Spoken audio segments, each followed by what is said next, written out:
She was just the maid until she locked his bedroom door. He was the Mafia boss, undone and bleeding out on his bed. He whispered her name, begging for help. She knew she should have pretended she saw nothing and walked away. But she locked the door from the inside and walked into his trap. She hadn't gone into his room to save him. She had gone in to never leave again. We open on the anatomy of a snare, frame the shot on a fragile Maid, her only desire to survive another brutal day, yet caught in the dark orbit of Damon Volkov, the apex predator of the Chicago underworld. We anchor our story to one violently chaotic evening. The mythic kingpin collapses against her door, his tailored armor ruined by fresh blood, begging for her alone. Sanity screams to bolt from a bleeding beast. Instead, the camera pushes in as she drags him across the threshold and drops the deadbolt, cementing her doom. You and I will dissect this beautiful tragedy together, but we begin with one undeniable truth. Never extend your bare hands to catch a falling ruin, because their violent collapse will inevitably drag you right down into the rubble with them. The purest tragedy of this sequence is that her surrender was no sudden accident. When she turned that lock, she already knew her soul was chained to his dark empire. To map their psychological descent, the camera pans back to where the fatal knot was truly tied, opening on the bitter steam of black coffee. The horizon bleeds pale gray before her alarm shatters the morning silence. We watch her lie perfectly still in the dim light, strapping on the invisible armor required to survive another waking nightmare inside a Mafia fortress. We all construct fragile mental barricades to endure the unimaginable. Yet the lesson lingering in the shadows is absolute. Shutting your eyes tightly against a looming monster only guarantees it will destroy you when the dark reality finally breaks. Lying motionless in the shadows serves as her tiny rebellion, the only genuine autonomy she has left. The clock clicks to 5:30 in the morning, and the brittle illusion crumbles. Outside, this iron compound breathes like a tactical war zone, stalked by armed enforcers drifting like specters. The lens captures her shifting into cold mechanical survival. She buttons a rigid uniform and twists her hair into a punishing knot, erasing the girl underneath. She glides into the hidden servant corridors, walking the exact same lightless path she has suffered for 2 endless years. There is a deeply human warning buried in this shot. When you are drowning in a toxic reality, clinging to tiny routines is often the only fragile anchor keeping your mind from completely shattering. The kitchen functions as the singular, glowing sanctuary inside this brutalist nightmare. Notice the warm lighting here. In these frozen early hours, it remains the only space where the invisible workforce can exhale without feeling the crosshairs of a predator.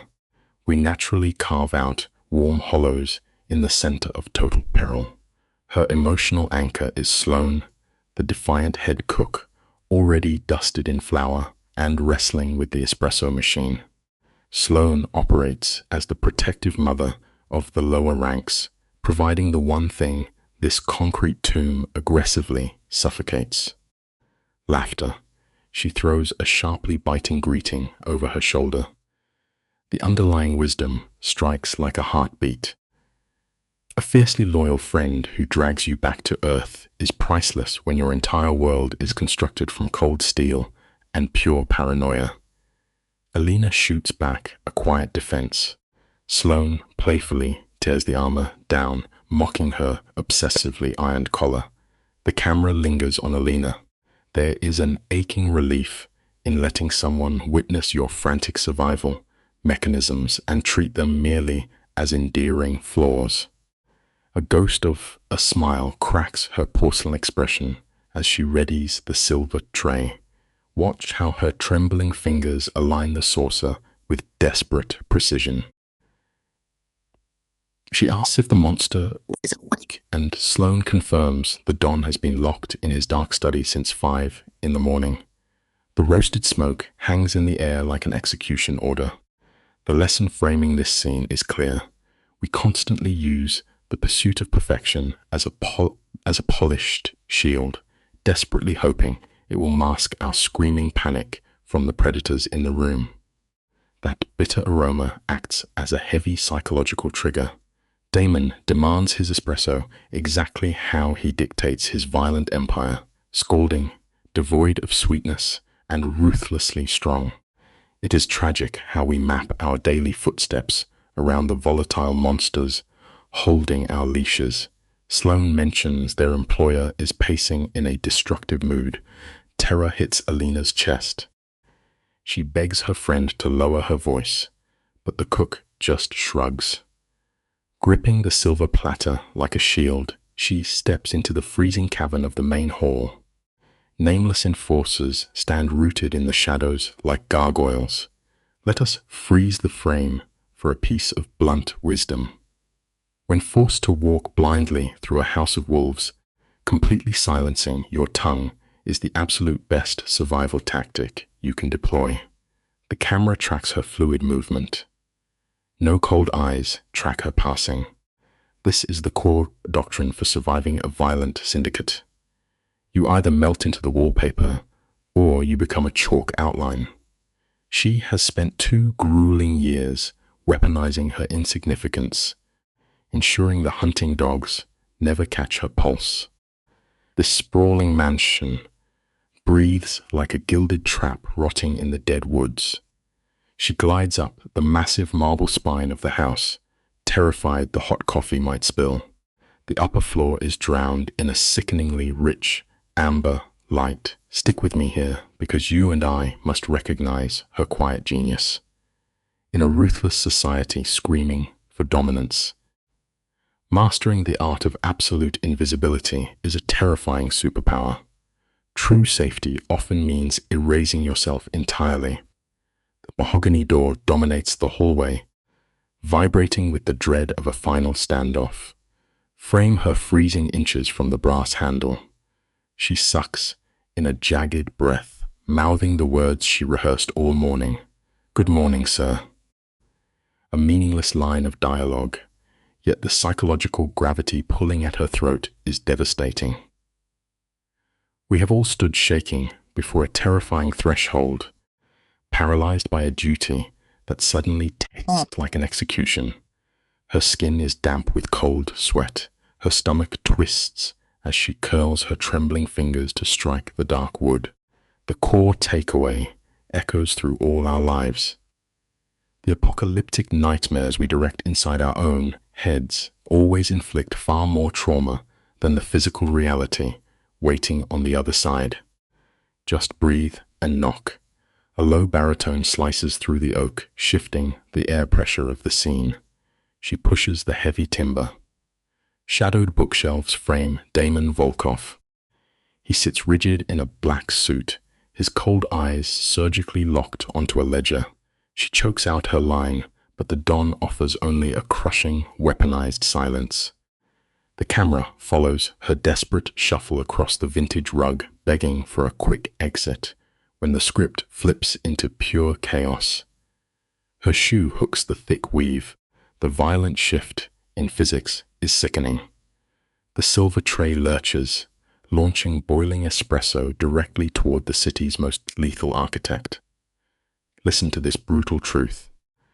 Life will violently sweep your legs the exact moment you try your hardest to walk a perfect, flawless line. Always brace for the terrifying drop. Squeezing her eyes shut, she braces for the crash, but the impact never comes. Instead, a tight grip clamps around her wrist like a titanium vice. Cut to the tray, hovering in dead space.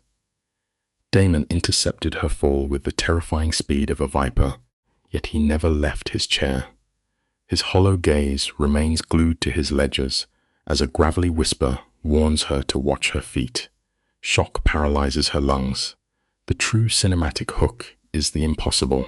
Searing bleeding from his massive fingers. You expect the devil to feel like absolute winter, but his touch burns violently through her sleeve. The human lesson is stark. Our deepest emotional collisions happen exactly when our defensive armor slips. Never assume a brutally icy exterior guarantees a totally frozen heart. For 3 agonizing beats, his fingers stay locked around her trembling wrist. The oxygen evaporates. Time stretches into unbearable tension.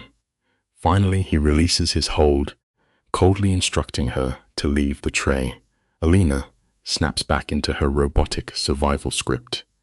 She lowers the silver, hides her shaking hands, and bows before spinning to run. But here, the camera pulls a devastating trick. The exact second she turns, the Don slowly raises his black eyes, tracking her terrified retreat. She cannot see him staring, but she feels the agonizing weight of his dark obsession dragging across her shoulders. The warning here is primal. You can always physically feel the suffocating gravity of someone's gaze burning into your spine. Never ignore the quiet alarms screaming from your own intuition. The camera tracks Alina flying down the marble stairs, fighting the urge to look back. She bursts into the kitchen, gasping for oxygen like breaking a frozen lake. Sloane studies her bloodless face. Breathless, Alina confesses the near fatal drop. Sloane goes rigid, deconstructing the psychology of their resident psychopath. Catching a tray saves a rug, but wrapping bare fingers around a maid's wrist signals a terrifying shift in his dark reality. The lesson closing this act is absolute. The most critical reality checks are always delivered by loyal friends who refuse to sugarcoat deadly truths. We fade out on Alina, standing alone in the dead garden, hopelessly tormented, unable to wash away the phantom fire, still violently burning where the monster touched her. The pale morning light barely pierces the heavy drapes, casting bruised shadows across the estate. Alina drifts through the massive rooms, smoothing cold silk sheets and dusting unread volumes. Far away, Damon locks himself inside his study, guarded by men who revere him like a god. It is a quiet tragedy we all face. When you build walls thick enough to block out every bullet, you ensure no one will ever sit across from you at a warm table. By 2 in the afternoon, Alina is ordered to carry a mountain of crisp towels to the West Wing. She is forced into the suffocating servant corridor, a windowless vein hidden inside the walls, built entirely so the bosses never have to look at the invisible hands cleaning up their daily mess. Let us look closely at this frame together, because the tension here is brilliant. The narrow passage forces Alina to brush against the freezing plaster. She hurries through the gloom, holding the warm towels like a cheap shield. She takes a blind corner under a dying lamp and stops inches from a solid chest. Damon, the ruthless head of the family, standing silent in the shadows. They freeze. Listen to this simple truth. Fate has a strange way of backing you into a corner the exact second you drop your guard. Above them, the busted yellow bulb buzzes, flickers twice, and dies. The heavy darkness swallows them whole, leaving nothing but the terrifying sound of their own ragged breathing bouncing off the cold concrete walls. Alina grips the folded cotton tight against her chin, praying the thin fabric might protect her from the crushing weight of his stare. But Damon goes totally rigid. He refuses to look down at her, locking his icy gaze onto the cracked plaster just over her shoulder. It is as if one glance would shatter the dangerous restraint keeping his demons chained. In the pitch black, she can actually feel the heat of his breath washing over her hair. He does not lift a single finger, yet the sheer physical effort of holding his hands back is visibly tearing him in two. Then, without a sound, he turns and dissolves into the black hallway. Do not forget this simple truth. The absolute loudest, most deafening sounds we will ever hear are the heavy, desperate words we swallow down and choose to bury forever. Alina stands paralyzed in the dark, her fingernails digging deep into the towels as her heartbeat thunders in her ears. The narrow hall suddenly feels like a meat locker, though the freezing chill is bleeding out from her own terrified mind. She drags her shaking legs toward the closet, hands trembling so hard that the perfect white stacks spill across the floor. She floats through the rest of the day like a hollow shell, staring blindly at her evening meal. By 10 at night, she bolts the heavy door to her tiny bedroom. She throws the curtains wide open, desperate to find a single star in the ugly smog above the brick wall. It teaches us something real. Sticking blindly to a strict routine is usually just a desperate mask we wear to trick ourselves into believing we are perfectly fine. Alina lies flat on her lumpy mattress. Losing the brutal war against her own mind, she tries to forget the searing heat of his body trapped with her in that black tunnel, and the starving violence hidden in the boss's posture. She is just barely slipping into a restless sleep when a furious roar of heavy engines tears the quiet night to shreds. Tires rip violently through the loose gravel out front. A fleet of armored black sedans smashes past the iron security gates, throwing blinding headlights across her ceiling. Car doors slam in rapid succession, echoing like sudden gunshots in the courtyard below. It is a harsh reminder we all must face. You can lock your doors against the dark all night long, but you can never truly hide from a violent storm that has already decided to crash right into your life. Absolute chaos bleeds onto the ground floor. Heavy, frantic boots pound across the mahogany, carrying the uneven rhythm of desperate men dragging a broken body. Alina shoots upright in the dark. The red clock on her nightstand burns 11:47 into the gloom. A brutal voice barks a raw command in Russian, cutting clean through the panic. It is Kirill, the shadow enforcer, and he screams only one word in English. Doctor. The sprawling mansion suddenly goes dead quiet, holding its breath in sheer terror. Alina knows instantly that a made man is bleeding out on the fine rugs. Listen to this hard truth about life. Time does not actually heal our deepest wounds. Time is usually just a cold, ticking clock counting down to the exact second our quiet little world gets torn apart forever. For 2 grueling hours, Alina stays pressed against the freezing metal of her floor vent. She tracks the nervous thud of combat boots pacing directly above her head. Angry, muffled Russian shouts bleed through the thick plaster, too distorted to decode, but far too violent to ignore. She lies there in the dark, listening to a massive criminal empire choking on its own bloody karma. When the cheap plastic intercom on her wall suddenly shrieks, her trembling fingers are already hovering over the button. Kirill gives a dead, flat order to bring the black trauma bag upstairs right now. Pay close attention to this reality.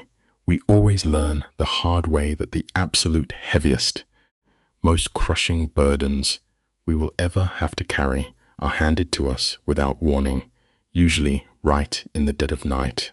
Walk with me through this next beat. She moves for the syndicate's trauma kit, a heavy bag stuffed with surgical steel, kept strictly for the ruling bloodline. She has only unlocked it once, back when Kirill took a blade to the cheek. If that lock pops tonight, a king is bleeding, right? She throws a grey robe over her shoulders and slides the key from behind the clock. Shockingly, her cold fingers do not shake. She understands that breaking down in this house is a fatal luxury. She climbs the sweeping staircase, stepping up into the forbidden shadows of the West Wing. Here is something to remember. True courage is never just walking around blindly without fear. Real courage is the terrifying, ice-cold realization that another human being's survival rests entirely in your own hands. The upper corridor is painfully silent.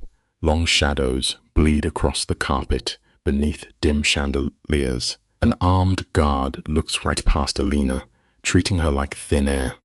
Before she knocks on the heavy oak door, Kirill steps into her path. His frame blocks the light as his voice drops into a gritty whisper. Damon refused the hospital. A rival knife caught the boss deep in the ribs.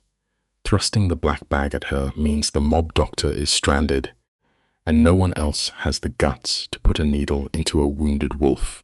Kirill steps back, nodding toward the master bath. Remember this quiet lesson.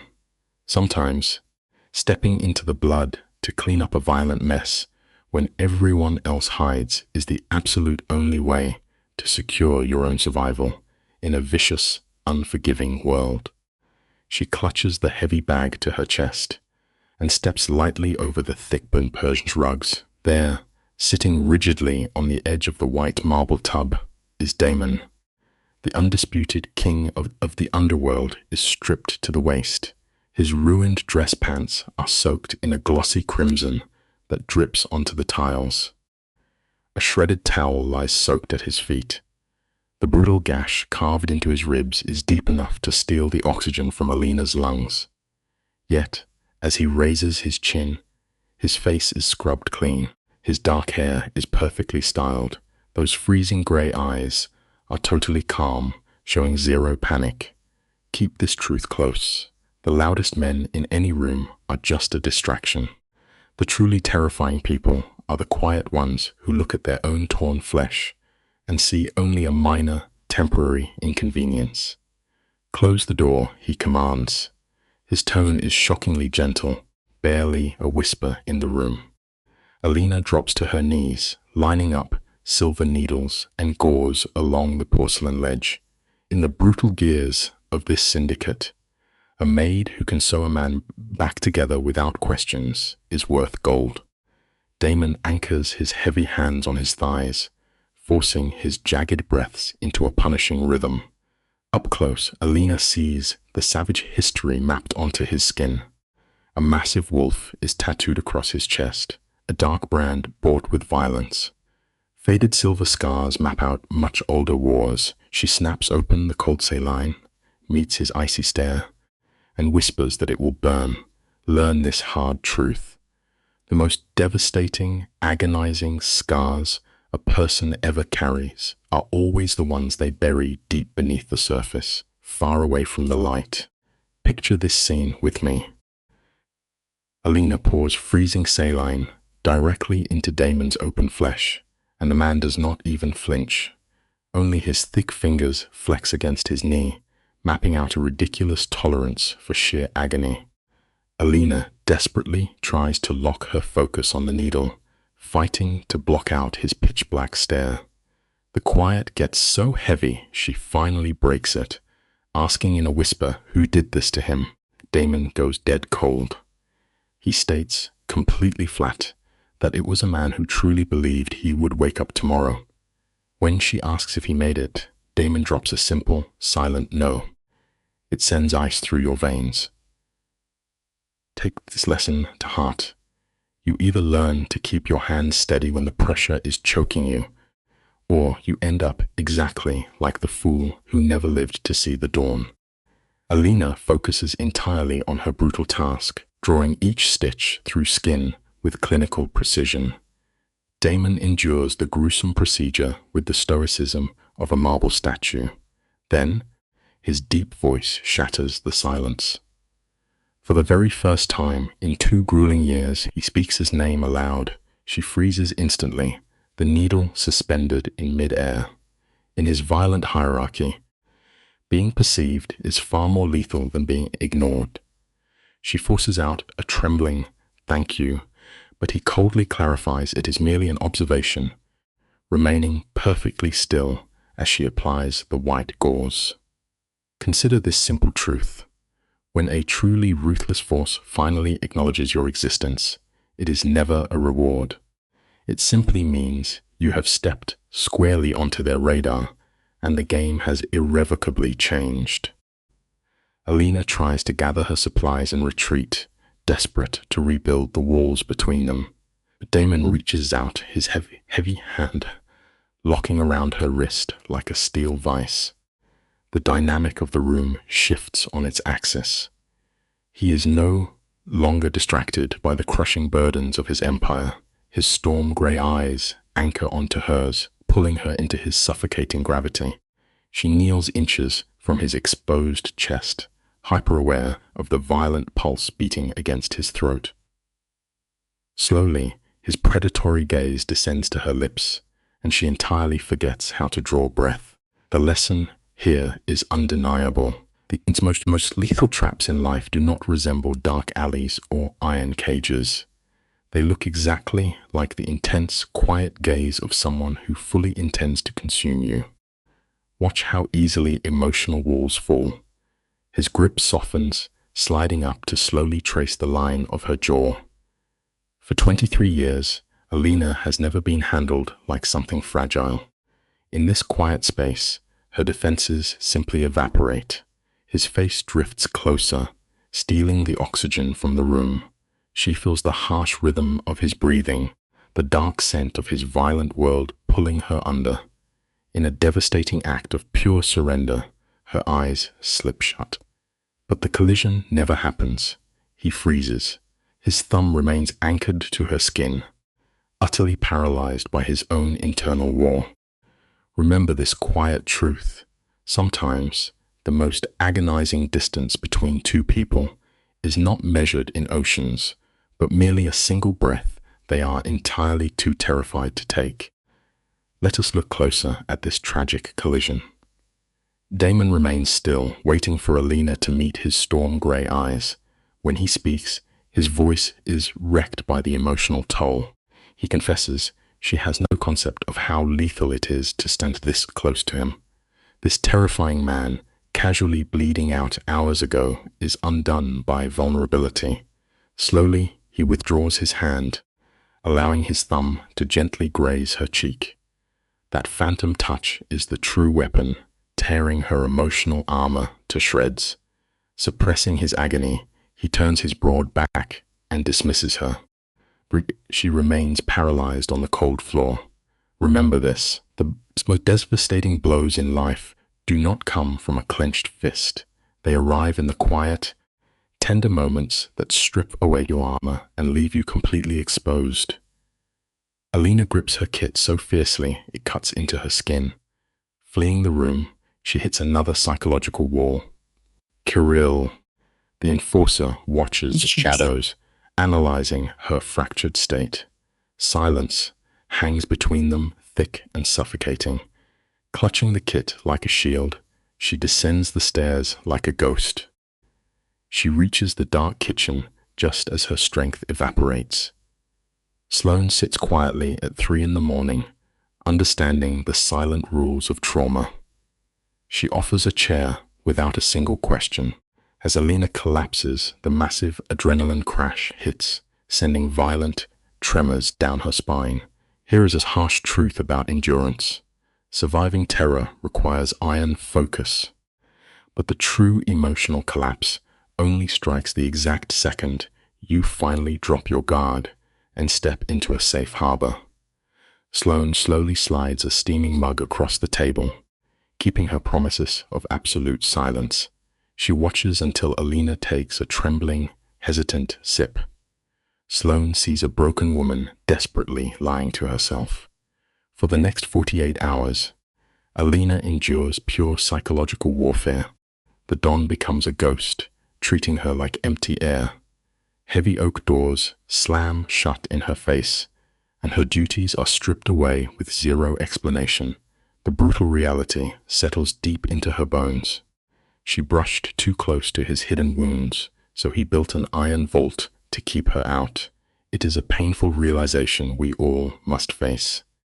You cannot force your way into a locked heart when the other person refuses to turn the key. But keep watching. By the second afternoon, This fragile silence violently shatters. Alina steps into the biting cold to accept a heavy delivery. She cradles a massive floral arrangement. The camera zooms in, pure white lilies fading into bruised, almost black roses. A striking visual of innocence swallowed by corruption. Suddenly, a roaring engine shatters the quiet estate. A black luxury sedan tears across the gravel, braking aggressively at the stairs. The air temperature instantly drops. A woman steps from the vehicle, radiating the cold authority of an apex predator. She wears a sweeping crimson coat, sharp black heels, and lips painted the shade of fresh violence. Let this serve as a crucial warning. The greatest threat to your peace rarely arrives kicking down the door. It glides elegantly up your driveway, draped in luxury leather and designer heels. We instantly recognize the terrifying confidence of someone used to ruling the underworld. Spotting Alina, the stranger flashes a smile devoid of warmth. Her voice cuts through the chill, thick with an intimidating accent demanding immediate labor. Alina holds her ground just long enough to ask for a name. The woman weaponizes her identity. Zoya Ivanov, a guest of the family. She does not pause for an invitation. Zoya marches up the stairs and throws open the massive doors as if she owns the syndicate. Without breaking stride, she shoves her designer luggage directly into Alina's chest, ordering her to announce her arrival.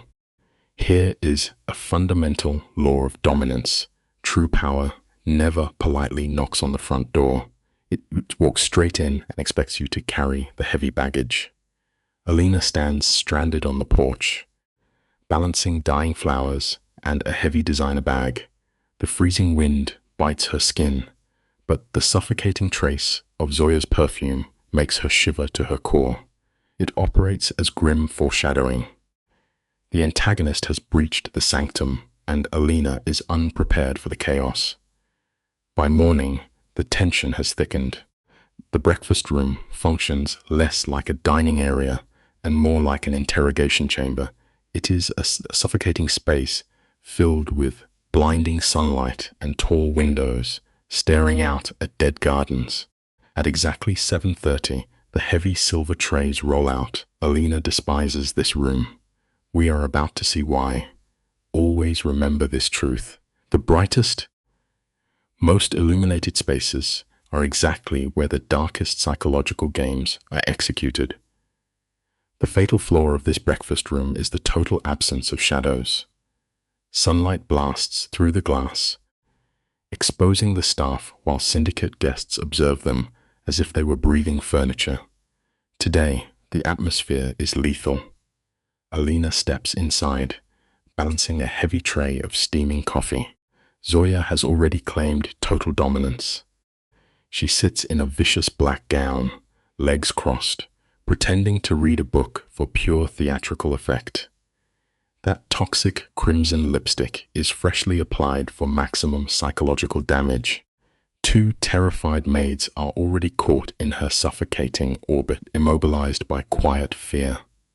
Here is a vital observation to carry with you.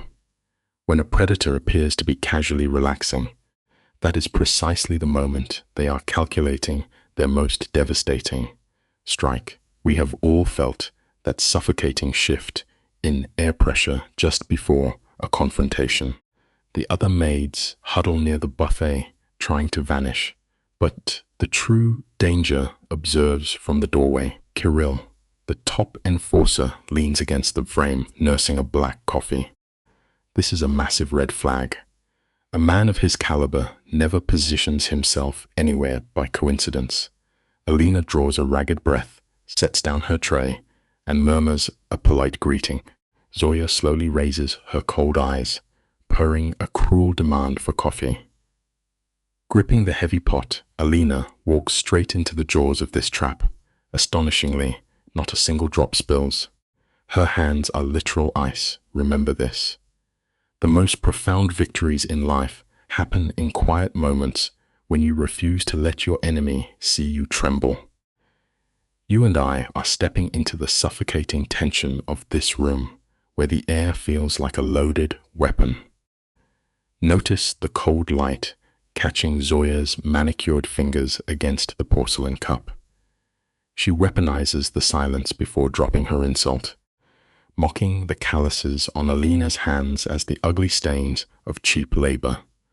Zoya declares the Volkov syndicate only values women untouched by struggle. It is a venomous display of elitism. Alina swallows the bitter humiliation, burying her pride just to survive. In the shadows, Kirill stands completely frozen, a silent witness to this brutal psychological execution.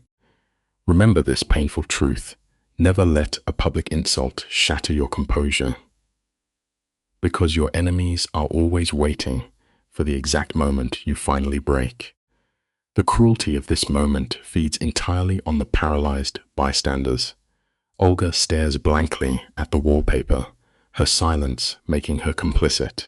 Zoya delivers her blow in flawless English, her voice casual, while a burning flush creeps up Alina's neck. The true agony is enduring this abuse on a public stage. Desperate, Alina asks if they need anything else, receiving only a sugary dismissal. As she grabs her silver tray to flee, Kirill suddenly blocks her path. Breaking a 2-year silence, he delivers a chilling warning. He states that calluses on a worker's hands are decorations on a castle wall, and the wall always falls first. The lesson is clear. Words slice significantly deeper when an audience is watching, forcing you to build your emotional armor incredibly thick. In the stifling heat of the kitchen, Sloane violently kneads a mound of dough, elbows coated in white flour. Sensing the dark shift in the room, she demands to know what Zoya did. When Alina confesses the cruel remarks, Sloane does not even blink. She fiercely vows to spit directly into Zoya's coffee, promising to coordinate the staff to do the exact same thing. This absurdity shatters the tension, allowing a genuine laugh to escape Alina's chest. Slumping onto a stool, Alina studies her trembling hands. She traces a faded scar earned during her 3rd grueling month in this cursed mansion. These marks are physical monuments of her survival. The truth is timeless. A fiercely loyal friend ready to go to war for your dignity is the absolute greatest treasure you will ever find. The tragedy carved into her skin tells the whole story. Years ago, a housekeeper handed Alina some healing salve, warning her to suffer in absolute silence. These are the battered hands of a survivor from the unforgiving streets of Chicago. They scrubbed cold floors at 17 to keep her brother in school and buried her mother at 18. At 21, she walked through the terrifying gates of the Volkov estate, a Mafia dynasty whose bloody name is whispered in dark alleys. She understood the lethal underworld she was entering, warned that nobody leaves that house unchanged. Yet, she surrendered her freedom to wire money directly to Callum. The lesson here is heavy. Real sacrifice means willingly walking into a raging fire so someone you love can safely stay warm. Let us look at this tragedy together, shall we? Her brother is 17 now, and his future depends entirely on her survival. When the world tries to destroy you, knowing who you take the hits for becomes your ultimate armor. In the kitchen, Sloane jokes about brewing Zoya's coffee, weak to spark a dramatic resignation. Alina finally laughs, but this piece is a fragile illusion. By noon, the heavy dining table is set for 5. Consigliere Grigory Rostov audaciously claims the right side, Damon's traditional seat of power. Meanwhile, Kirill stands like a grim reaper directly behind the master chair, casting a deadly shadow. The life lesson? Always embrace the quiet moments of laughter while you can, because a destructive storm is constantly brewing just around the corner. Notice the sheer audacity on display.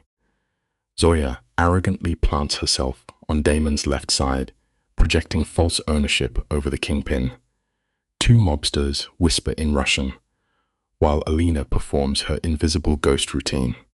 The piece shatters when Zoya taps her crystal wine glass. Locking cruel eyes on Alina, she switches to English to maximize the drama. She mockingly asks Damon if this maid was hired merely to serve coffee, faking disgust about her rough hands. The room flatlines into a suffocating silence. Alina continues pouring water without shaking, but the oxygen vanishes. Behind the boss, Kirill shifts his deadly gaze from Zoya's smirk to Damon's dangerously frozen reaction. The lesson? Arrogance always makes you blind to the lethal trap you just walked right into. We all know how terrifying power operates. It never needs to scream. Damon places his fork down with agonizing precision. That tiny clink echoes like a judge dropping a final gavel. Turning slowly to Zoya, his voice carries a dark chill that practically freezes the wine in her glass. He states that Alina has worked for him for 2 years, while Zoya is merely a guest. He delivers a calm, brutal warning. If she ever insults a worker in his house again, she will eat breakfast elsewhere permanently. Zoya panics, gasping for air, frantically trying to formulate an excuse. Damon completely shuts her down, repeating his cold question until she whimpers a terrified yes. The lesson is clear. True authority never needs to raise its voice. It simply demands absolute respect. Zoya weakly whines his name, but Damon delivers a cold dismissal. He calmly resumes eating, acting as if he did not just plunge the room into freezing territory. Across the table, Consigliere Grigori stares at his plate, but his mouth twitches. That tiny spasm is the closest that hardened mobster ever comes to a smile. Beside Alina, Olga finally releases a shuddering breath. Alina continues serving, hands steady like a professional, keeping her gaze locked on the floor.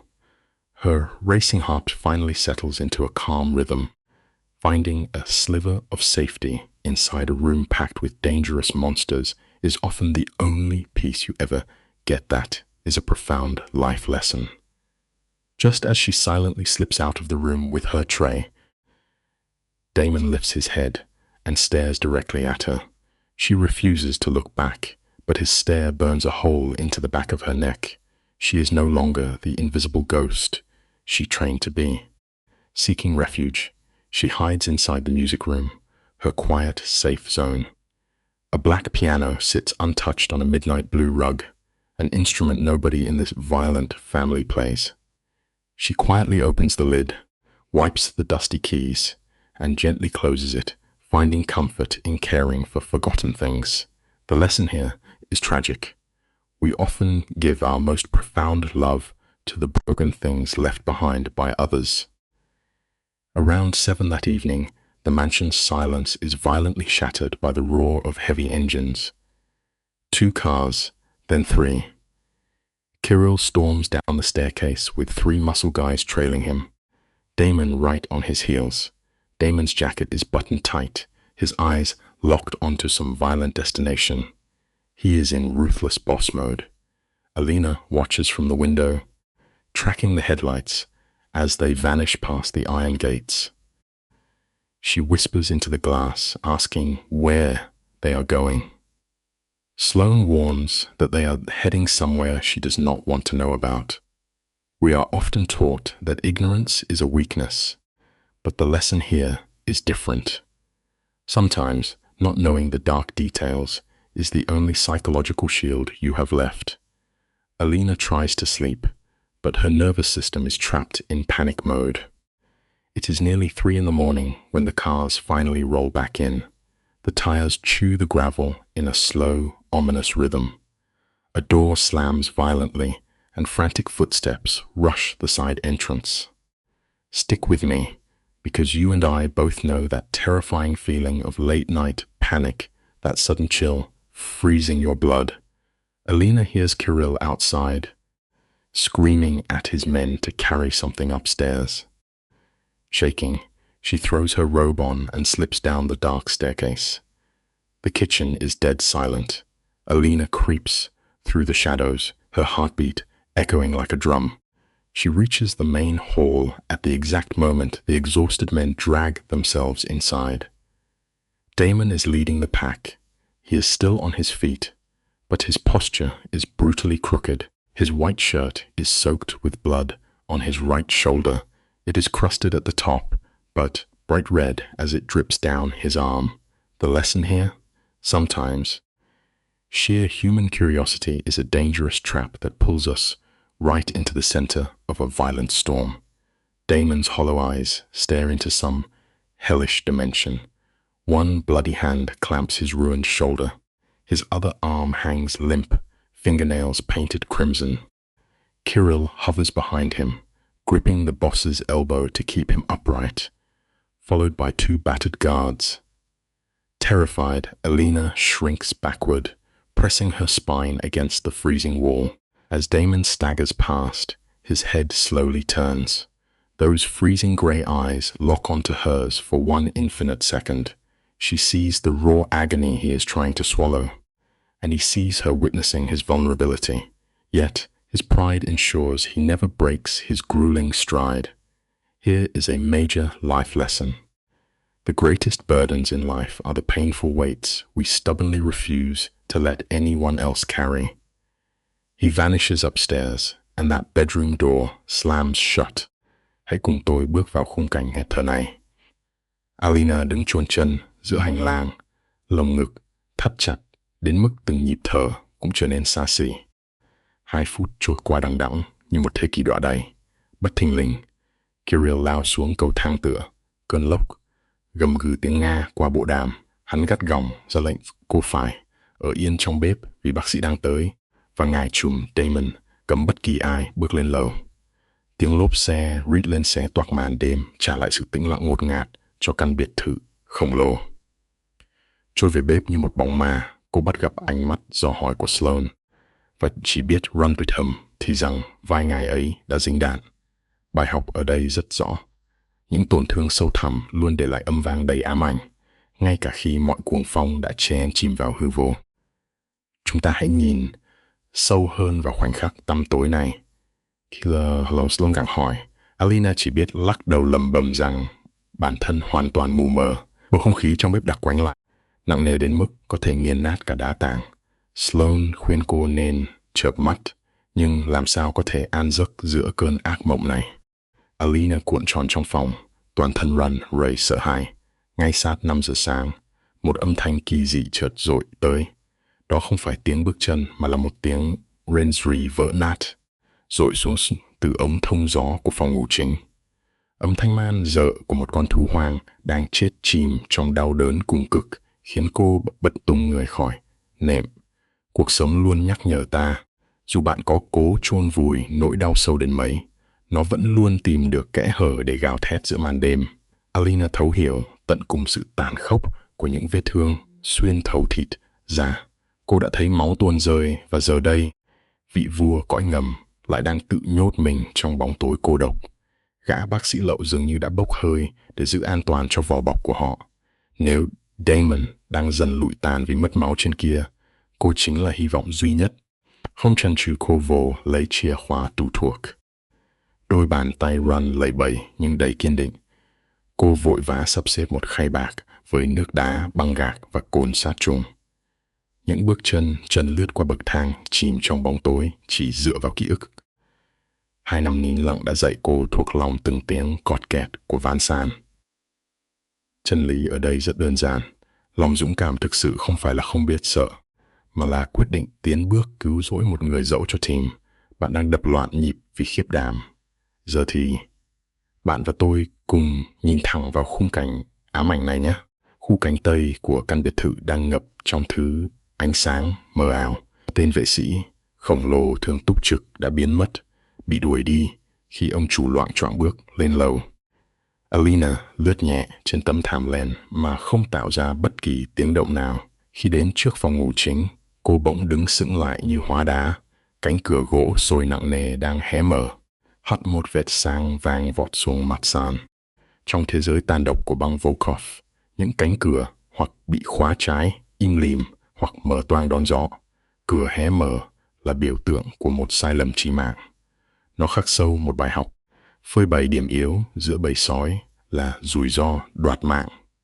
Chính sự bất cẩn trong khoảnh khắc yếu lòng tột độ này lại là lưỡi, dao đầy những ông trùm ngạo nghễ như Damon trượt dài xuống vực thẳm. Tâm trí cô quay cuồng. Nhận ra gã bác sĩ thực sự chưa từng xuất hiện. Hẳn là kẻ nào đó đã sơ cứu qua loa, rồi vội vã tháo chạy mà quên sập cửa lại. Rất có thể là Kirill, tên thai sai đã cuống cuồng lùi bước khi nhận lệnh bỏ mặc ngài trùm lại một mình. Alina hít một hơi thật sâu, nỗ lực đè, nén sự run rẩy, rồi áp sát tai vào lớp gỗ sồi buốt lạnh. Những âm thanh vọng lại thực sự gieo rắc sự kinh hoàng. Đó không phải tiếng rên rỉ thông thường, mà là tiếng gầm gừ thô ráp rã của một kẻ đang bị nghiền nát bởi đau đớn, cố nghiến chặt qua kẽ răng. Người đàn ông quyền lực ấy đang hứng chịu sự đọa đầy, tột độ. Khoảnh khắc này phơi bày một sự thật xót xa. Cơ thể ta luôn biết khi nào bản thân đã vỡ vụn, rất lâu trước khi lý trí ngoan cố chịu thừa nhận rằng ta cần một ai đó đến và cứu rỗi. Mọi bản năng sinh tồn nguyên thủy nhất đang gào thét, thúc giục cô hãy tháo chạy về bếp và vờ như đêm kinh hoàng này chưa từng tồn tại. Nhưng lòng trắc ẩn lại bùng lên với sức mạnh hoang dại, nghiền nát mọi logic thông thường. Cô tì người vào lớp gỗ sồi nặng nề, chậm rãi đẩy nó mở ra, trái tim thắt lại vì khiếp sợ. Và rồi anh hiện ra trước mắt. Damon nằm gục trên chiếc giường khổng lồ dưới tia sáng yếu ớt. Chiếc áo sơ mi đã bị lột bỏ. Quần âu đắt tiền xộc xệch, thắt lưng bung mở. Miếng gạc đẫm máu dán vội trên vai anh đang dần trượt xuống. Đầu anh ngả rục ra thành giường, toát lên sự cam chịu đến mức tàn tạ. Hình ảnh này là một minh chứng đanh thép. Bất kể bạn có gồng mình khoác lên lớp vỏ bọc bất khả xâm phạm đến đâu, nỗi đau khổ chân thực cuối cùng cũng sẽ ép tất cả chúng ta phải cúi đầu khuất phục. Lồng ngực rắn rỏi của ông trùm giật nảy lên theo từng nhịp thở, rách bươm, tuyệt vọng cầu xin sự giải thoát khỏi ngọn lửa vô hình đang thiêu rụi bả vai. Lớp mặt nạ Mafia tàn nhẫn mà anh thường khoác lên giờ đã tan chảy hoàn toàn. Hàm răng anh chặt, hằn sâu những tổn thương kinh hoàng lên khuôn mặt. Anh không hề hay biết cô đang nín thở trong bóng tối. Ngay khi Alina định lùi bước, một tiếng thì thầm khàn đục, không chút phòng, bị đã trượt ra khỏi cổ họng. Anh khẽ gọi tên cô. Thật xót xa khi linh hồn ta luôn biết chính xác nó khao khát ai nhất khi thế giới sụp đổ. Âm thanh ấy làm cô tê liệt. Chiếc khay bạc trượt khỏi tay. Bình thủy tinh vỡ toang và hộp gạc rơi xuống vang lên chát chúa như tiếng súng. Đôi mắt xám lạnh lẽo của Damon lập tức bật mở, sắc lẹm ghim thẳng vào người cô giữa màn đêm. Các bạn có cảm nhận được không? Thời gian lúc này dường như đã bị đóng băng vĩnh viễn. Không một ai dám thở mạnh lấy nửa nhịp. Kẻ thống trị khét tiếng vẫn kẹt cứng trong tư thế tàn tạ nhất. Đôi mắt xám sắc lem ghim chặt và đống lộn xộn trên sàn. Ở phía đối diện, Alina run rẩy níu chặt lấy vạt áo choàng. Trong cơn hoảng loạn tột độ, cô tìm cách lấp liếm bằng một lời bào chữa yếu ớt rằng mình chưa hề nhìn thấy gì cả. Nhưng ngài Don đâu phải kẻ dễ bị qua mặt. Anh chẳng buồn nhúc nhích, chỉ buông một tiếng gầm khàn rợn người, cảnh báo cô đừng bao giờ đối tra. Đó là tiếng gầm của một con mãnh thú nhận ra lớp giáp hoàn hảo của mình đã bị tước đoạt. Cuộc đời vốn dĩ là vậy. Sự thật, trần trụi và đau đớn nhất, đôi khi lại chính là nhịp cầu duy nhất, để hai tâm hồn rạn nứt có thể chạm vào nhau giữa bờ vực thẳm. Hãy cùng tôi suy ngẫm về sự lựa chọn trong những đêm tối định mệnh này. Lẽ ra Alina nên quay gót chuôn thẳng nốt chuỗi ngày bình yên như chưa từng chạm tay vào cánh cửa oan nghiệt đó. Thế nhưng, đôi chân cô lại đông cứng như hóa đá. Cô run rẩy cất tiếng hỏi, tại sao anh lại cố tình né tránh cô suốt 3 ngày qua? Damon nhắm nghiền đôi mắt đầy mỏi mệt. Khi hàng mi ấy mở ra, chiếc mặt nạ tàn nhẫn anh xây đắp suốt 2 năm trời đã chính thức vỡ vụn. Anh thú nhận toàn bộ sự thật chỉ bằng một thanh âm trầm khàn duy nhất.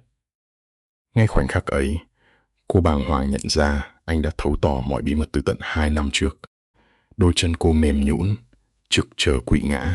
Bạn thấy đấy, trốn chạy chưa bao giờ là lối thoát, chỉ khi bạn dám kiên cường đứng lại để đối diện với sự thật đẫm máu. Cuốn sách cuộc đời mới thực sự giữ bước sang một trang mới. Ngay lúc này, Damon gắng gượng xoay người, nhưng cơn đau xé thịt khiến khuôn mặt anh nhăn nhúm lại. Anh gầm gừ trong sự cay đắng. Rít lên rằng bất cứ người phụ nữ nào dính dáng đến anh đều sẽ biến thành bia đỡ đạn, và anh cự tuyệt việc kéo cô vào thế giới ngầm tanh tươi. Nhưng Alina chẳng hề nao núng. Cô đanh thép mắng thẳng vào mặt anh, khẳng định anh không có tư cách định đoạt thay cô, càng không được phép coi cô là kẻ yếu đuối. Sự phản kháng mãnh liệt ấy đã đánh sập chất giọng thép của ông trùm. Anh cay đắng thú nhận mình đã đánh mất lý trí, không thể kiểm soát đôi chân vô thức tìm đến bên cô. Các bạn dẫu lớp giáp có gai góc đến đâu, tình yêu luôn biết cách phá nát những bức tường kiên cố nhất. Trái tim vốn dĩ cất giấu những lý lẽ bướng bỉnh mà mọi khối óc sắc bén đều đành bất lực. Chúng ta đang chạm đến đỉnh điểm của cuộc giằng xé tâm lý này. Damon thì thầm kể lại khoảnh khắc anh vô thức lê bước vào phòng và tự tay chốt chặt cửa. Không khí căng như dây đàn khi Alina Kiên định bước tới phía cuối giường. Đôi mắt xám nhạt của ông trùm giờ đây tối sầm lại, cuộn trào như cơn bão dữ. Gạt phăng mọi nỗi khiếp sợ, Alina dõng dạc tuyên bố cô đến đây để thay băng và tuyệt đối sẽ không nhượng bộ rời đi. Damon nhắm nghiền mắt, cam chịu sự giằng xé nội tâm đến cùng cực. Rồi giữa sự tĩnh lặng, anh chậm rãi đưa bàn tay trái không vương máu về phía cô, khẽ gọi cô bước tới, và cô đã tiến lên không chút chần chừ. Bạn biết không, khi một người chấp nhận trút bỏ tấm khiên kiêu hãnh để phơi bày sự yếu đuối tận cùng, điều tuyệt vời nhất ta có thể làm là dũng cảm bước tới và nắm chặt lấy bàn tay đang chơi vơi tìm kiếm sự cứu rỗi ấy. The camera lingers on her delicate fingers, brushing against knuckles mapped with violent scars. Damon pulls Alina closer, the mattress groaning softly beneath them. It is a terrifyingly gentle motion for a man known only for his absolute brutality. Up close, his scent is a heavy blend of metallic blood, sharp cologne, and the cold sweat of survival. His shoulder still bleeds slightly beneath the white gauze.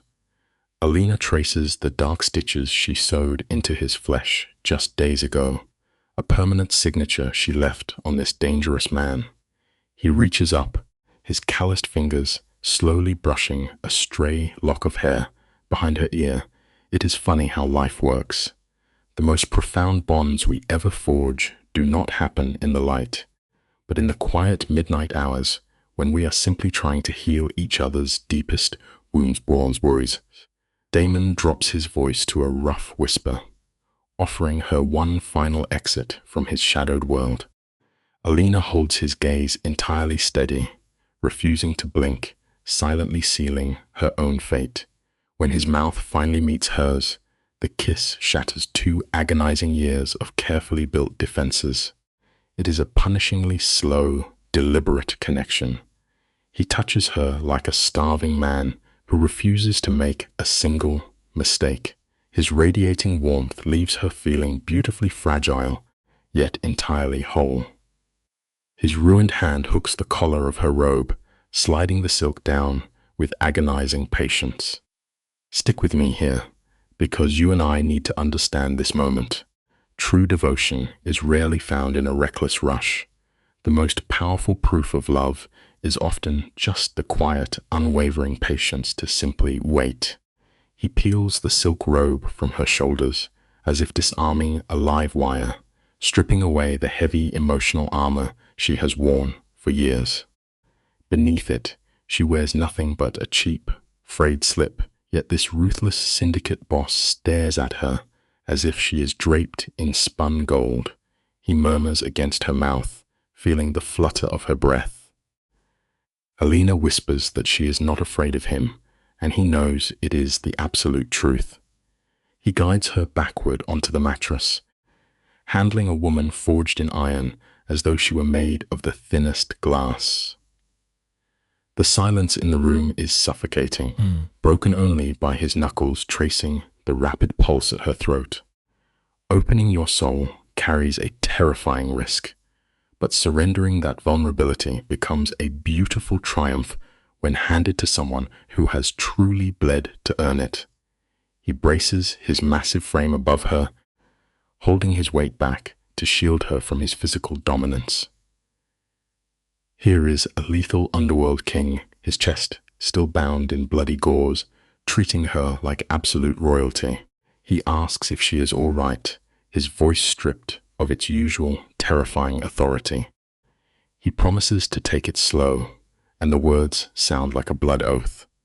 The second she draws a sharp breath, he freezes into solid stone, refusing to move until her lungs empty. Only then do their fingers lock together against the dark sheets.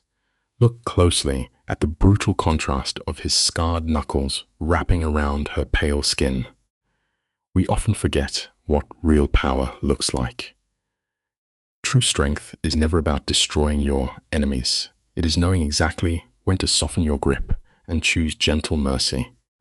The frantic rhythm finally shifts, allowing her quiet, steady authority to guide them through the dark. Alina refuses to close her eyes, terrified of missing the rare, unguarded fracture breaking across his stone features. He breathes her name like a dying traveler who has finally stumbled upon water. She exhales his name back into the shadows, and Damon answers with one heavy word, mine. This is no toxic criminal claim. This is a ruined enforcer, handing over the keys to a soul he locked away decades ago. She lets go of his wrist, reaching up to cradle his battered jaw and anchor him to the mattress. Love cannot survive behind bulletproof glass and steel walls. It only truly begins to breathe the exact moment we find the desperate courage to drop our loaded weapons and step out into the open fire. Damon leans his heavy skull into her palm, and the entire psychological weight of the room simply fractures. This is not some wild explosion of passion. It is a slow, silent tidal wave drowning out the grim, bloody history of the life he has led. The noise of the violent city outside bleeds away entirely, leaving nothing but their ragged breathing tangled in the dark. He stays frozen there for an eternity. Resting his forehead heavily against hers, is exhausted by the sheer gravity of his own surrender. When he finally shifts, he pulls her seamlessly against his uninjured side, brushing a calloused thumb beneath her eye. Grand, sweeping declarations are meant for fairy tales. A profound, shared silence between two broken people will always echo louder than the greatest poetry ever written. He murmurs into the quiet room that everything is finally all right, offering her the rare, safe space to break down. She stubbornly refuses to cry. And then the impossible actually happens. Damon Volkov smiles. It is the first genuine crack in his terrifying armor in 2 bloody years. Just a faint curve of his mouth, but it belongs entirely to her. He pulls her close, pressing her ear to the heavy thud of his heart drumming right beneath an old knife scar. He kills the bedside lamp, telling her to close her eyes. When she asks if he will sleep too, his hesitation speaks volumes about his endless night terrors. Yet, his fingers never stop tracing her shoulder. We spend our whole lives searching for a safe harbor. But true peace is simply the person you hold onto when the world finally goes dark. It is that haunting, fragile blue hour right before dawn, and the crime boss lies perfectly still. His brutal grip has softened in his sleep. They remain anchored together in the tangled sheets. Right there in the cold shadows, the lingering trauma of her past begins to whisper its ugly lies.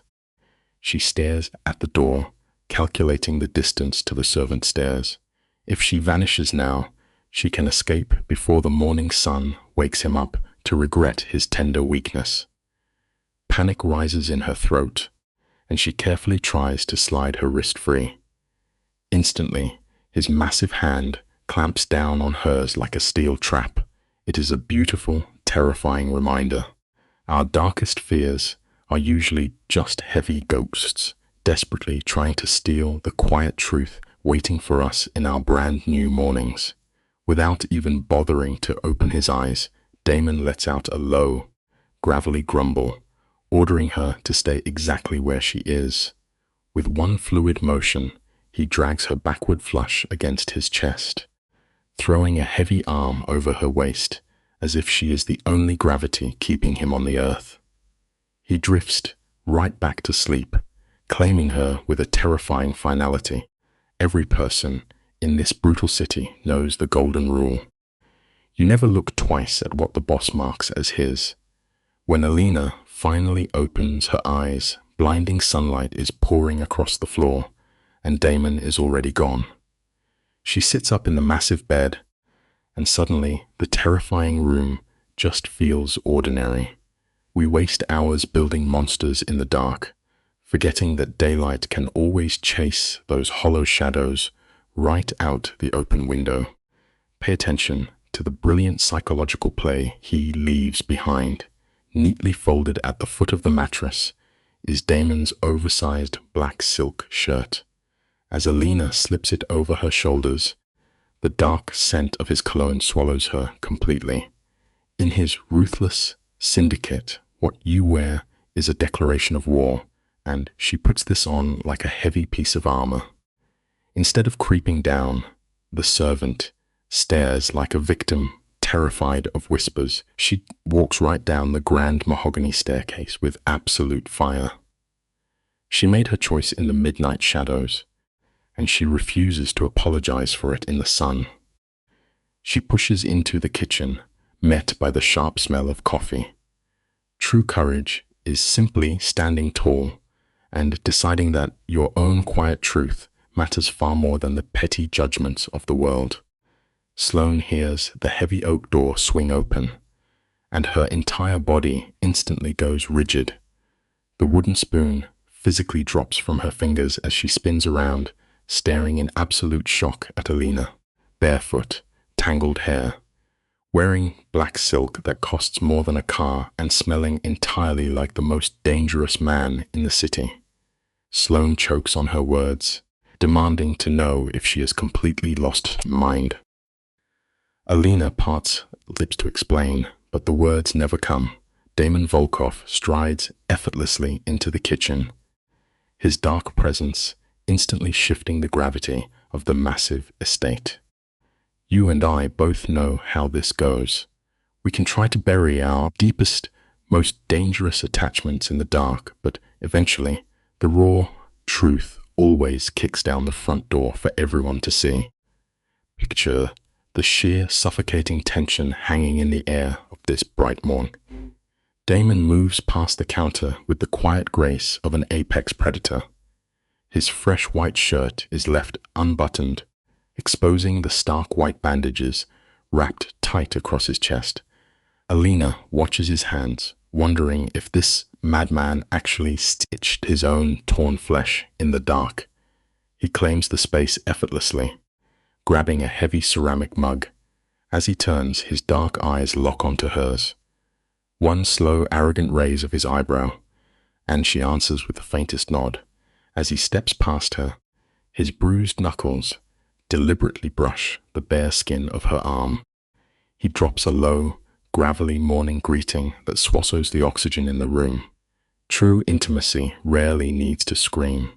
It blooms loudest in these dangerously quiet, unspoken seconds.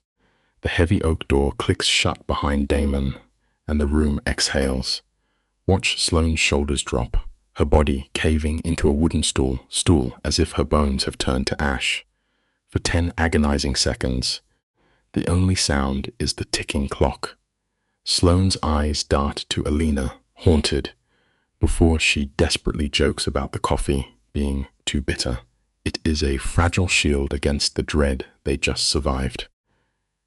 Alina tries to explain, but Sloane cuts her off with a trembling hand.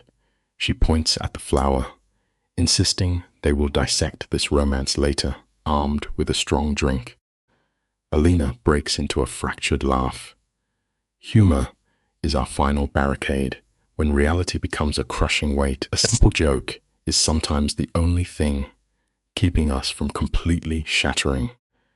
We fade into the isolated music room, a cavernous space anchored by a grand piano and a thick rug meant to swallow every footstep. Alina retreats here, desperate to escape the suffocating tension. She grips a dust cloth, polishing the dark wood, just to buy a single moment of peace.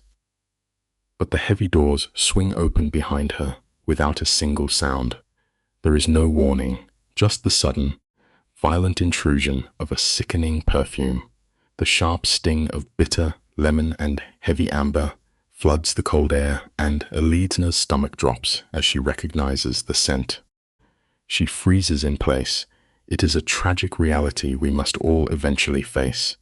No matter how deep we bury ourselves in quiet corners, the shadows we desperately try to outrun will always find a way to bleed under the door. Let us examine this frame closely, because the tension here is thick enough to draw our blood. Zoya steps out of the shadows, trapping Alina against the grand piano. She delivers a freezing question, asking if Alina actually plays the instrument or merely scrubs the floorboards. Alina never misses a beat. She quietly works her cloth, insisting she is only the hired help. But Zoya flashes a hollow, red smile. Her designer heels tap against the floor like a ticking bomb as she asks Alina how she slept. That is not small talk. It is a deadly snare. Zoya senses a locked door, a hidden glance, and her predator instincts are screaming. We can try to bury our deepest secrets under heavy layers of silence, but eventually, the bitter truth always claws its way back to the light. Alina slowly drops her hand, turning to meet Zoya's stare, and the true psychological warfare begins. Zoya drapes herself across the piano, armored in a tailored suit, projecting the dominance of an apex predator. Without breaking eye contact, Alina softly replies that she slept perfectly. Zoya strikes back instantly, asking if the boss enjoyed his rest as well.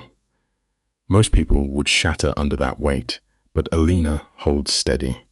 She folds her rag with chilling calm, stares right through this dangerous woman, and reminds Zoya she is merely a guest. If she wants details, she should ask the boss directly. Zoya visibly fractures, spitting out a vile threat. Jealousy is a corrosive poison. It rots the vessel that carries it long before it ever touches the intended target. Stick with me here, because this exact frame shifts their balance of power forever. Alina refuses to yield an inch. She holds her chin high, the light catching the defiance in her eyes, and asks how much longer Zoya plans to stay, just so the kitchen can count the plates. The sheer audacity leaves Zoya paralyzed. But watch the background. Damon has been quietly leaning against the doorframe the entire time. His arms are folded tight, his dark eyes anchored entirely on Alina. He makes absolutely no sound, proving that true power never needs to shout to command a room. Zoya finally turns, gasps in sheer terror, and freezes. It is a powerful lesson. Genuine confidence always sits in quiet observation, while deep insecurity scrambles desperately to make the loudest noise. Zoya desperately tries to rebuild her smirk, but her lip is trembling.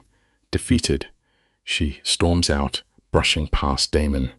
He does not blink at her exit, keeping his heavy gaze anchored on Alina. The second they are alone, Damon pushes the oak doors shut. He crosses the room in 3 strides, raising a scarred hand to gently tuck a fallen strand of hair behind Alina's ear. He softly tells her she did not have to face that fight by herself. But Alina holds her ground. She whispers that if she cannot defend her own dignity now, she will spend her life hiding in his shadow. That is a brutal but necessary truth. You must step up to fight your own battles. Borrowing someone else's armor only leaves you totally defenseless when the real danger finally breaks down your door. Damon studies her face. As the camera lingers on the loaded silence, slowly, his rough fingers trail down her arm until they find her hand, lacing their fingers together. He bows his head, pressing a deliberate kiss to her knuckles. It is a quiet gesture, yet it shatters Alina's defenses entirely. In that heartbeat, the tragic realization hits her with crushing weight. She has fallen hopelessly in love with the head of a crime family. A rusted lock finally breaks open inside her soul. True love rarely announces itself with fireworks. It slips in quietly, rewriting your whole world before you even realize you have been conquered. Her afternoon passes in a floating daze, but winter darkness falls fast. Later that evening, carrying linens down a narrow corridor, she glances out the glass window. Beyond the glass, the iron gates and security booth are normally blazing with floodlights. Tonight, the checkpoint is swallowed by suffocating darkness. Alina goes rigid, her knuckles turning bone white against the linens. The armed guard is gone. Out on the frozen sidewalk, 3 dark silhouettes stand perfectly still, blending into the night like phantoms. A passing street light briefly catches the cold steel of a suppressed rifle. Pure adrenaline dumps into her blood.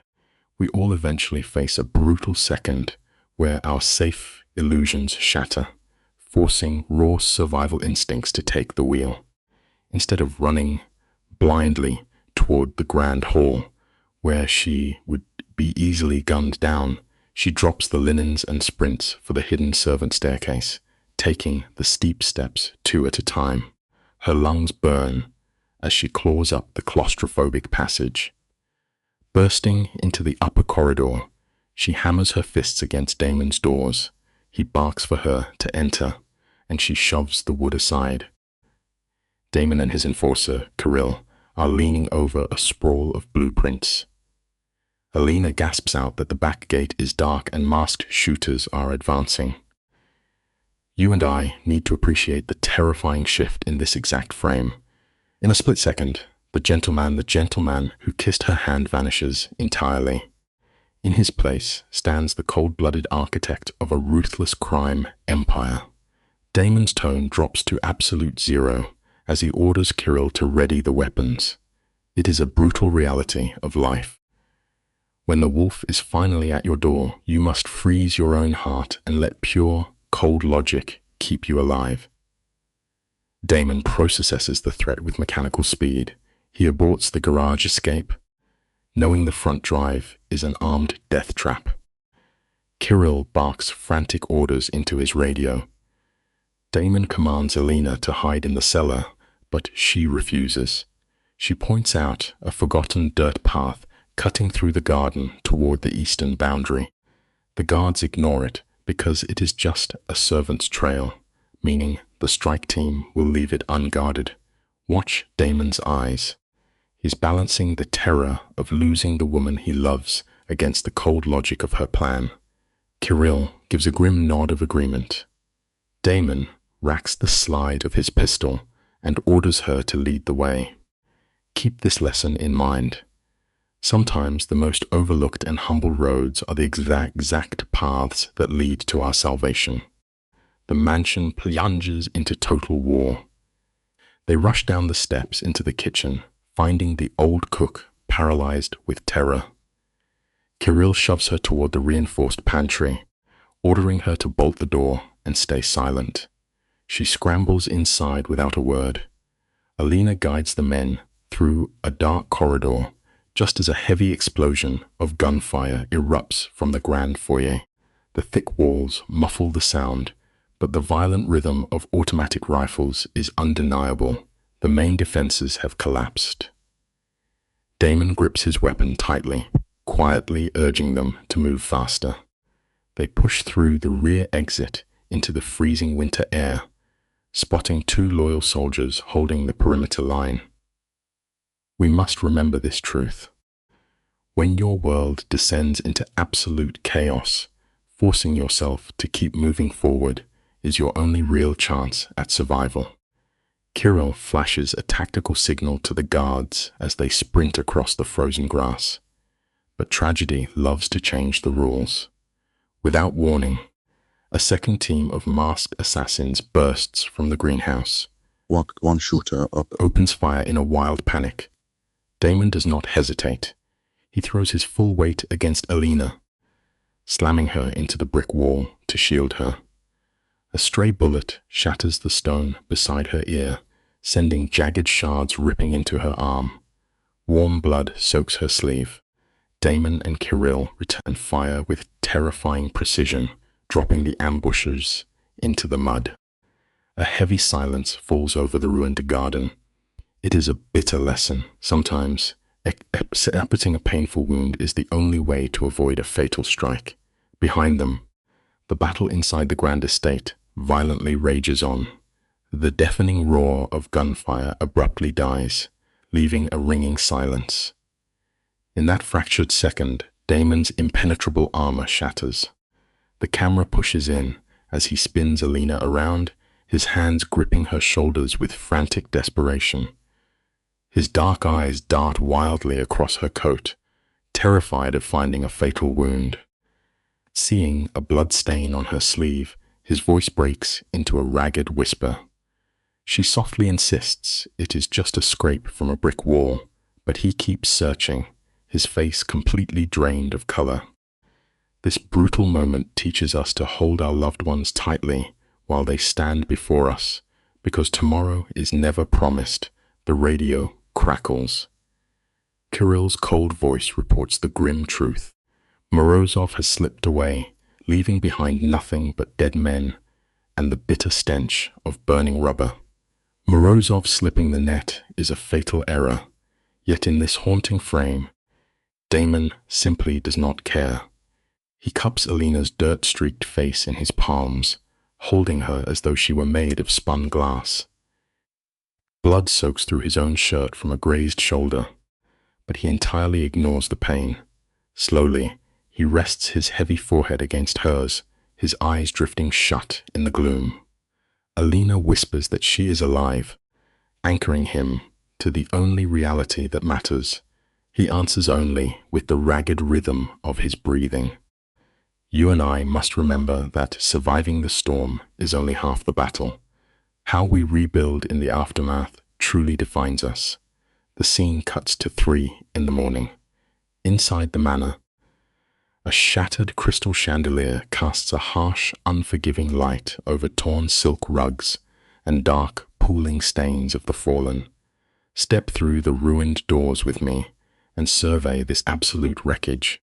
A priceless vase lies in jagged shards across the marble stairs, glittering next to spent brass casings. Half hidden in the gloom, Kirill murmurs rapid Russian, tallying the dead with the chilling detachment of an accountant. From the upper landing, Grigory slowly descends. The elderly advisor wears a pristine silk robe, his silver hair perfectly swept back, entirely unarmed. It is a striking visual. When your reputation speaks for you, a weapon is just dead weight. Often, the man who refuses to panic holds the real power. His absolute calm anchors the bleeding soldiers. At the center of this tragic tableau is Damon. His tailored shirt is soaked dark, and he barks furious threats into a landline, ready to burn the whole city down. Today, you and I are going to unpack the heavy toll of survival. Alina sits trembling on the stairs, her adrenaline crashing hard as she presses a bloody towel to her torn elbow. Right beside her, Sloane embodies the true definition of loyalty. She asks no frantic questions, merely offering her quiet, protective presence to block Alina's view as the cleaners drag heavy tarps over the dead.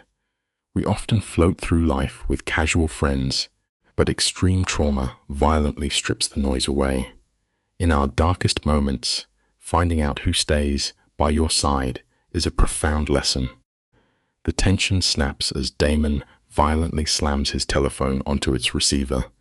He stalks through the wreckage, entirely ignoring his men. Extending a scarred hand, he pulls Alina up. Right there, surrounded by his killers, he grounds himself in her embrace. Watch closely as the iron armor completely falls away from the syndicate boss. He holds her tight against his chest, clinging as if she is the only gravity keeping him from drifting into the abyss. His harsh, jagged breathing threatens to crack her ribs. This is not romance yet. It is the raw, bleeding edge of survival. Extreme trauma acts as a brutal mirror. It violently tears away the masks we wear, exposing exactly who we cannot live without. Over Damon's shoulder, Kirill shoots a knowing glance toward Grigory, who suddenly finds the doorframe deeply fascinating. The silence in the foyer is absolute. The most ruthless kingpin on earth is clutching a housemaid inside a slaughterhouse house. Every hardened hitman standing in the shadows sees the undeniable truth. The Dark King has finally found his queen. We have all felt the hollow ache of an adrenaline crash. As dawn breaks, the pale sun bleeds through the shattered windows, making the world feel far too bright. Down in the kitchen, Alina and Sloane are running on fumes. Kirill has just finished suturing Alina's arm, right on the granite island. The camera lingers on this poetic irony. 2 years ago, she was the one stitching up his ruined face. Life has a funny way of bringing things full circle, proving that the grace or the damage we put into the world always returns to our doorstep. Sloane pours bitter coffee as Alina awkwardly pulls the massive blue shirt tighter around her frame. Then, at 8 o'clock sharp, the illusion shatters. Zoya marches down the stairs, clutching a designer bag and hiding her quiet panic behind dark sunglasses. Picture the brilliant cinematic framing of this moment. Damon stands amidst his ruined mansion like a modern grim reaper in a dark suit, completely ignoring his bleeding shoulder. Half hidden in the kitchen shadows, Alina and Sloane watch this cold reckoning unfold. Damon's voice is terrifyingly flat as he informs Zoya her car is waiting with a one-way ticket to Moscow. Zoya instantly crumbles, her desperate pleading echoing off the marble. But Damon's face is carved from stone. He knows she sold his security codes. It is a harsh truth of life. The deadliest poison always comes from within your own trusted circle. He delivers his final ultimatum. Take the flight, disappear into obscurity, and forget this syndicate ever existed. With one quietly devastating sentence, her entire reign is ended. Or, he adds with a chilling drop in volume, she can stay here and find out exactly how his enforcers handle a rat. He checks his watch, giving her a strict 30-second timer. This terrifying display of power proves a vital lesson. Knowing when to swallow your pride and walk away is often the only way to survive a lost battle. Zoya visibly shivers, recognizing her total defeat. She snatches her bag and flees without looking back. Damon doesn't even blink at her departure. Instead, his heavy gaze slices through the room and immediately locks onto Alina, shattering the suffocating tension. Sloane lets out a low whistle, turning to the stove and muttering that Alina needs to lock this terrifying man down. Soon after, Damon retreats behind his heavy oak study doors, isolating himself in the dark. 10 minutes later, the heavy oak door opens for her. As Alina walks into the dim study, we witness a profound internal shift. She knows her days of hiding in the safe shadows are over. Damon sits behind his massive desk. His jacket is discarded, his shirt unbuttoned to reveal stark white bandages. He motions for her to sit, his arms crossed tightly, as if he is physically trying to hold his ribs together. The stoic boss is unraveling. His voice cracks as he confesses he nearly lost his mind, thinking she died in the crossfire. Then, The emotional floodgates finally break. Alina shares her deeply buried trauma of losing her family. She reveals a tragic core belief: loving someone just means carrying the crushing anxiety of keeping them alive. It shows how the terror of future loss can entirely paralyze a heart. Here, the camera reveals how their psychological scars perfectly mirror one another. Damon suffered from that exact same protective obsession. He admits his master plan was to ship her out of the city today, buying her safety so his violent world could never touch her. When she tries to argue, he gently asks for silence. The tragic irony is that by stepping into the line of fire to save him, she completely destroyed his strategy. In this fragile moment, a ruthless mobster unlearns decades of savage conditioning. He realizes that true love isn't about locking someone in a gilded cage. It requires trusting your partner enough to let them fight their own battles. It is a deeply humbling lesson for a man addicted to total control. He holds her gaze across the dark wood and finally surrenders. He tells her he loves her.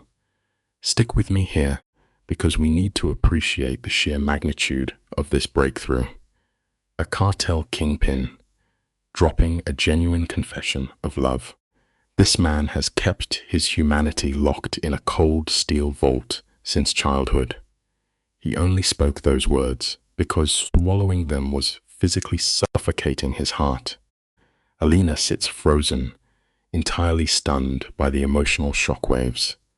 But then she meets his terrifying vulnerability with her own. She admits she spent her whole life playing a background character, paralyzed by the fear of making a fatal mistake. It is a profound realization for us all. Surviving out of pure fear is not truly living. It is just a slow fade into nothing. Stepping into the gunfire was her first real choice.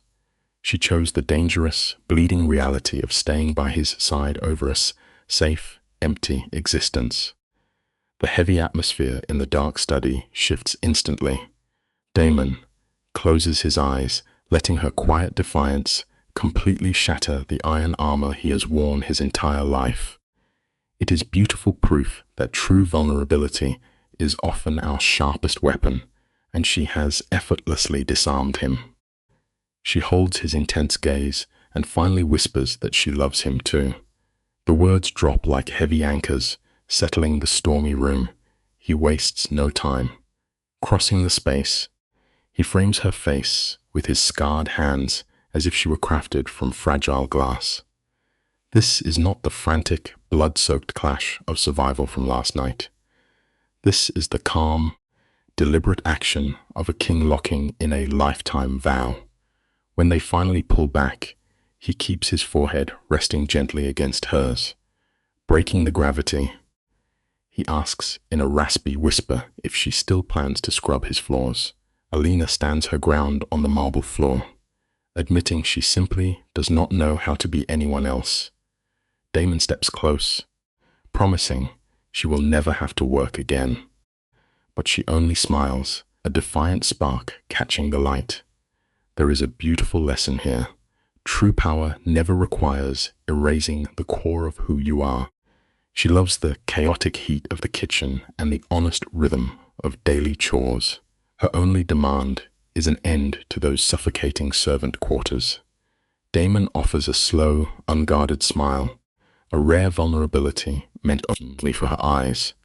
By late afternoon, the unspoken hierarchy of the estate has shifted. She still pours her own coffee, but now, brutal enforcers instinctively clear her path. As night falls, she steps onto the master balcony.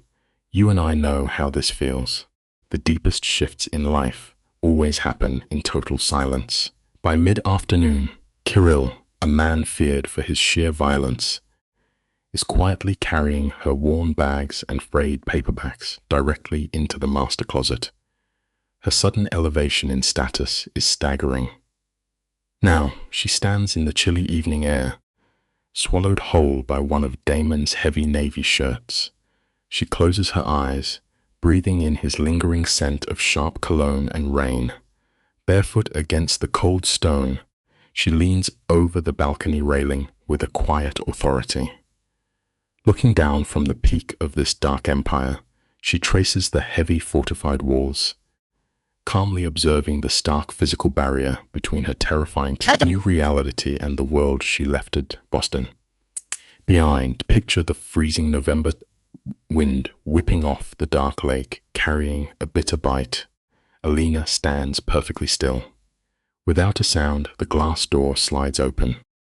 Damon steps out into the cold, barefoot, holding a thick wool blanket. He drapes it over her shoulders with a tenderness that defies his brutal nature, pulling her flush against his chest. It is a portrait of absolute security. For a girl raised in freezing apartments and forced to survive alone, this safety is terrifyingly foreign. She has spent her whole life with one foot out the door. But maybe that is the truest lesson we can learn. We spend our lives running on absolute fumes, exhausting our weary souls, praying for one safe place where we can finally drop our armor and simply stand still. For 23 years, Alina's life has been a breathless sprint for survival. She has known locked doors, but never a true sanctuary. Yet leaning against the most dangerous man in the city, she closes her eyes and believes the lie. He kisses her hair, a quiet gesture, carrying the heavy weight of a blood oath. She grips his hand, completely blind to the absolute ruin waiting at dawn. The rising sun will soon detonate her world. It is the cruelest paradox of life. We always feel the most untouchable right before the floor caves in. This crushing climax closes our first chapter, but the fallout is just beginning. Stick with me. You and I are going to step straight into the wreckage of the second book and witness what happens when this fragile illusion shatters. Now, let us cut to the shadowed office of the Don. He carved his crown from pure ruthlessness, ordering deaths over a single sideways glance. Yet his cold detachment cannot shield him from the envelope on his desk. Inside is a photograph of Alina's mother, a handwritten letter, and a bank ledger. Together, they form a lethal confession. The innocent girl sleeping in his shirts is a planted spy groomed to burn his legacy to ash. For 7 agonizing minutes, the Devil of Chicago sits paralyzed in the deafening silence. It is a devastating truth of life. An attack from an enemy is just a hazard of the trade, but a blade held by the one you love will completely shred your soul. You can practically see his iron foundation cracking. The coming vengeance will be catastrophic. That gut-wrenching cliffhanger is only a prologue to the emotional slaughter waiting in the next chapter. The fallout from this shattered trust will stain everything. If you want to face the reality of their ruined romance, click the first link pinned in the comments. I will be waiting on the other side to walk you through the ashes. Remember this undeniable fact of life. The truth will always claw its way to the surface, no matter how deep you bury it. It is our raw reaction to that painful exposure that reveals exactly who we are. Check that pinned comment to unlock the complete second volume. There are 0 advertisements to break your heavy focus. Come with me right now. Let us keep pulling at these tangled threads and deeply explore the darkest corners of their broken bond.